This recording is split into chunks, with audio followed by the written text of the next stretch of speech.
D A Manere charitable trust संचलित मनेरे हायस्कूलचा इयत्ता 10वीचा निकाल 100% लागला असून कबनूर इचलकरंजी परिसरामध्ये सर्व यशस्वी विद्यार्थ्यांच्यावर कौतुकाचा वर्षाव होतोय। महाराष्ट्र राज्य माध्यमिक आणि उच्च माध्यमिक शिक्षण मंडळामार्फत फेब्रुवारीमध्ये घेण्यात आलेल्या 10वी म्हणजे SSC परीक्षेच्या निकालात D A Manere charitable trust संचलित मनेरे हायस्कूलचा निकाल 100% लागलाय।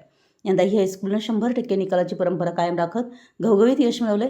सेमी माध्यममध्ये कुमारी वेदिका सुनील फासे 97.40% गुण, वेदा शिवानंद बन्नवावर 97.40%, आयुष मारुती जाधव 96.80%, अनन्या गोपीनाथ मेटे 95.80% यांनी यश संपादन केले। तर मराठी माध्यमामध्ये हर्षदा शीतल माने 87.20%, सुहानी रंगनाथ घोलप 86.40% आणि श्रेयस सतीश कुडाळकर 86% यांनी यश मिळवत निकाल जाहीर होताच ऑनलाईन पाहण्याकरिता विद्यार्थी व पालकांनी एकच गर्दी केली होती। निकाल पाहिल्यावर विद्यार्थ्यांच्या चेहऱ्यावर आनंद ओसंडून वाहत होता। निकालानंतर सर्व यशस्वी विद्यार्थ्यांचे संस्थेचे अध्यक्ष शीतलकुमार मनेरे, उपाध्यक्ष सुभाष केटकाळे, सचिव अनिल कुमार मनेरे, ट्रस्टी उत्तमा वाडे, सुजाता केटकाळे, प्रेम मनेरे, सन्मान मनेरे, समन्वयक अशोक वसगडे सर, शिक्षिका वैशाली मंगसुळे, सौ पुष्पा एनापुरे, वर्गशिक्षिका शिल्पा करपे, छाया हंकारे, सारिका माने, श्वेता लाटणे, गौरी निकम, सर्व शिक्षक शिक्षकेतर कर्मचारी यांना यशस्वी विद्यार्थ्यांचं अभिनंदन करून पुढील शैक्षणिक वाटचालीस शुभेच्छा दिल्यात।